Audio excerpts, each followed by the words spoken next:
Maintenant, l'hyperbole. Pour vous, l'hyperbole semble être la plus complexe, mais en même temps, c'est la plus belle. Regardez bien ça.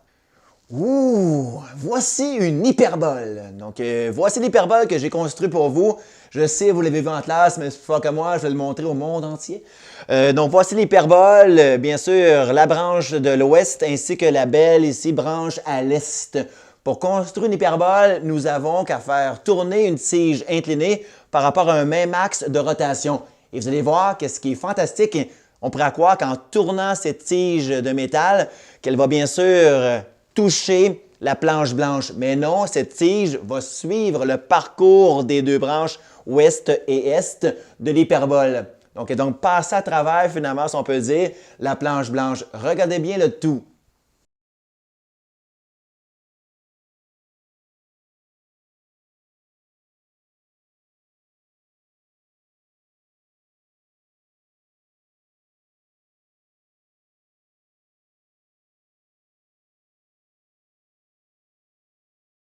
Analysons ensemble où sont les paramètres ABC dans les deux allures de l'hyperbole. Vous allez voir que tout comme l'ellipse, l'hyperbole contient aussi trois paramètres ABC.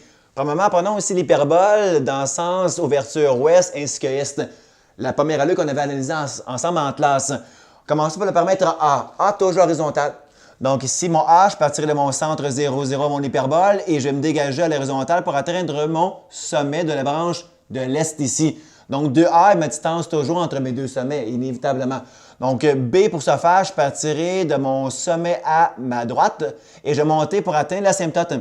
L'asymptote est donc un élément important dans l'hyperbole, car entre elles, ces deux asymptotes croissantes et décroissantes sont contenues les deux branches de l'hyperbole. Donc je répète, A, demi-distance entre vos deux sommets. B, de mon sommet, je m'élève jusqu'à l'asymptote du haut. Voici B. Et C, toujours la distance entre le centre et votre foyer. Distance focale C, comme je disais souvent en classe, que j'ai mis ici, retransposée au haut de notre plan cartésien. Si vous remarquez bien, cette hypoténuse, dans ce petit tirant rectangle-là, est aussi C. Donc, cette hypoténuse, si on la mesurait, elle se retransposait aussi à la distance focale C entre centre et foyer F1, admettons. Donc, on remarque bien que le lien entre les cathètes A et B et l'hypoténuse C est le bon vu Pythagore, C carré égale à A carré plus B carré. On verra tantôt que ce Pythagore sera le même lien, peu importe l'allure de votre hyperbole. Allure 2, bien sûr, analysons les paramètres. B toujours vertical, je pars de mon centre de l'hyperbole 0, 0 donc, je monte à mon sommet du haut. Voici mon B. Bien sûr, 2B sera la hauteur entre mes deux sommets. Par après, le A, toujours horizontal, partira du sommet, de ma branche du haut, admettons ici, de l'hyperbole, et je vais me dégager jusqu'à mon asymptote ici croissante. Voici donc A également ciblé. C est encore la distance entre le centre et votre foyer du haut, autant qu'entre le centre et le foyer du bas, que j'ai retransposé ici à votre droite. Si vous remarquez bien, dans ce petit rang rectangle que je vous ai assuré, cette hypoténuse est aussi cette distance focale C entre centre, foyer F1. Donc, cathète A et B, hypoténuse C, le lien qui les unit est comme tantôt, C carré égale A carré plus B carré. Bon, maintenant, nous allons voir leurs règles associées à ces deux allures. D'abord, je vous représente l'hyperbole dans le sens est et ouest. Sa règle sera la suivante. C'est le même principe qu'avec la règle de l'ellipse, mais au lieu d'avoir une somme entre ces deux fractions, nous avons une différence. D'où la règle étant x carré sur a carré moins y carré sur b carré égale à 1. Les paramètres a et b ont été définis tantôt lors de mes dernières explications. Cette règle de l'hyperbole allure ouverture ouest et est est seulement bonne pour celle-ci. Bien sûr, la règle change à peine, mais elle change quand même pour l'allure faite dans le sens nord-sud, l'hyperbole nord-sud que moi j'appelle. Tout est pareil, x carré sur a carré, toujours moins y carré sur b carré, mais non pas égal à 1. Dans ce cas-ci, moins 1. C'est la seule chose qui distingue une hyperbole faite dans le sens est-ouest, le 1, du moins 1 pour l'hyperbole dans son équation faite nord-sud. Comme vous avez pu le constater, il y a beaucoup de similarités entre l'ellipse ainsi que l'hyperbole, même dans sa définition. Comme ici, avant de définir brièvement c'est quoi l'hyperbole, comme c'est marqué subtilement au-dessus de ma tête, je fais un bref retour sur la définition de l'ellipse. L'ellipse, c'est un ensemble de points, comme par exemple celui-ci, dont la somme des distances aux deux foyers était constamment 2A dans ce cas-ci. Donc, somme des distances dans la longueur de la corde, 2A. Ici, vous verrez que pour l'hyperbole, c'est quasiment la même chose, point de vue définition. à un mot près, à un mot près. Mettons que je prends ici l'allure de l'hyperbole branche est-ouest, prenons un point quelconque, si on le relie aux deux foyers, ce n'est pas la somme de ces distances qui va donner ici l'écart de A, mais bien la différence. Donc, si on mesurait la distance de PF2 avec celle de PF1 et on les soustrayait ensemble, ça vous donnerait ici l'écart entre vos deux sommets de A. Même principe, prenons un point quelconque de l'hyperbole dans le sens ici nord-sud, un point, mettons, aléatoire P. Si on le relie à F2 et F1, l'écart, la différence donnée dans ce cas-ci, par contre, 2B. Donc, c'est ça l'hyperbole, ensemble de points dont la différence des distances aux deux foyers est constamment 2A ou 2B. Donc, voilà, c'était le bref rappel, un beau petit résumé de l'hyperbole.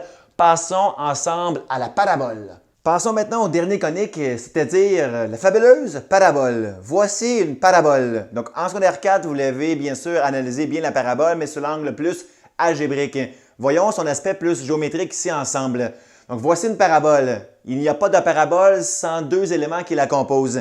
D'abord, un point à son intérieur de la parabole sur ici l'axe de symétrie de la parabole. Ce point-là, bien sûr, vous le savez tous, on l'appelle un foyer. S'il existe un foyer dans une parabole, il y a un paramètre qui lui est lié, toujours le C. C, par définition, c'est la distance entre le milieu, le centre, le sommet de la parabole à votre foyer. Donc, voici la distance C.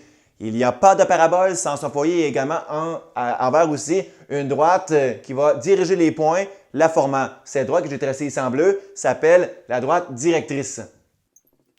Cette droite directrice s'appelle directrice car elle dirige justement les points formant le pourtour de la parabole. Donc, et également, par définition, cette directrice est aussi à distance C de votre sommet. Donc, si vous marquez bien, le sommet est pile poil en plein centre entre le foyer ainsi que la droite directrice. C'est grâce à cette directrice ainsi qu'au foyer qu'on pourrait établir ensemble sa définition de la parabole. Oui, la parabole, c'est un lieu géométrique, un ensemble de points. Tout un ensemble de points formant la parabole. Mais tous ces points-là ont une même caractéristique métrique, donc commune. Et donc, je mets dans le mille, si je prends un point quelconque le long de ma parabole, ce point-là, qu'on va appeler ici le point P, est évidemment à égale distance du foyer ainsi que de la droite directrice à angle droit ici. Je vous jure que ces distances sont les mêmes. Ça ne paraît peut-être pas dans mon dessin, là, mais c'était une vraie parabole, pas tracée à la main, là, mais on verrait que la distance PF et P directrice sera la même. C'est le cas aussi à votre sommet en passant. Le sommet est à égale distance entre le foyer ainsi que la directrice, cette distance étant C. Peu importe le point choisi. Mettons, je prends ce point-là ici, là. Donc, ce point-là est d'égale distance foyer directrice, angle droit. Même les points de l'autre côté, là. Donc, ce point-là ici est d'égale distance foyer ainsi que directrice, toujours angle droit. Donc, c'est ça une parabole. Ensemble de points à égale distance du foyer ainsi que de la droite directrice. Pour bien comprendre cette belle définition ainsi inscrite au haut de ma tête, voici un petit gif qui vous rappelle peut-être des petits souvenirs en classe qui témoignent de c'est quoi une parabole. Toutes des points à égale distance d'un point fixe, le centre, et d'une droite appelée directrice. On regarde ça ensemble.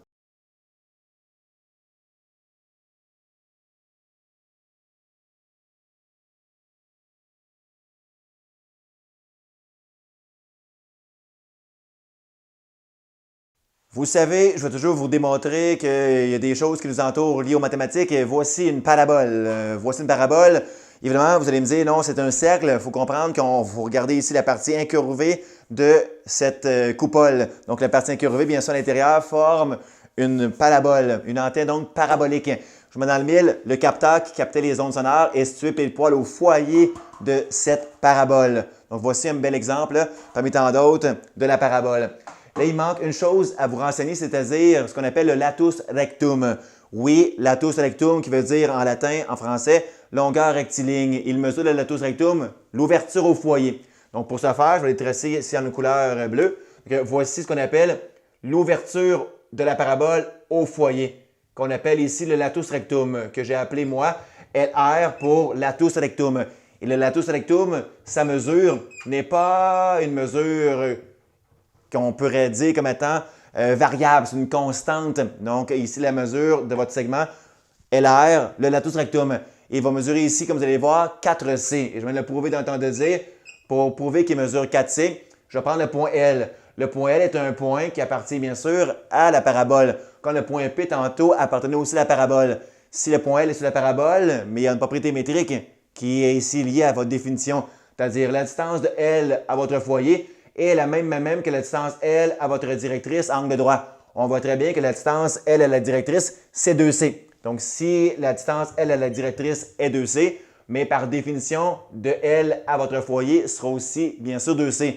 Par symétrie, le segment LF est le même que le segment L, c'est-à-dire FR, il mesure donc ici 2C. On voit très bien le pourquoi que votre latus rectum mesure 4C. Donc, plus le foyer s'éloigne de votre ici sommet, bien, plus le C sera grand, plus la parabole sera ouverte sur elle-même parce que plus 4C sera grand par le fait même. Donc, retenez que 4C est l'ouverture de la parabole au foyer.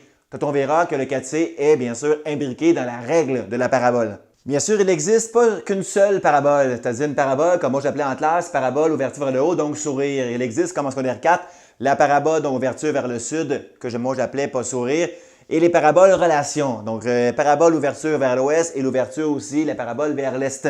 Donc, s'il y a 4 paraboles, il y aura donc 4 règles qui leur seront associées. Et voici les 4 règles associées. Donc, on a vu en classe que la première règle de la parabole sourire autant que pas sourire, ouverture nord, ouverture sud, est x carré égale à plus ou moins latus rectum 4CY.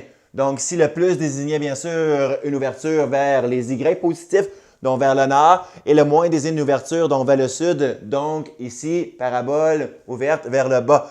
Et également le réciproque, c'est-à-dire les ouvertures est autant que ouest, était la règle inversée de x et de y, c'est-à-dire y carré égale à plus ou moins 4cx. Le plus désignant ici une ouverture vers les x plus et le moins devant votre latus rectum 4c, désignant votre ici ouverture vers les x négatifs.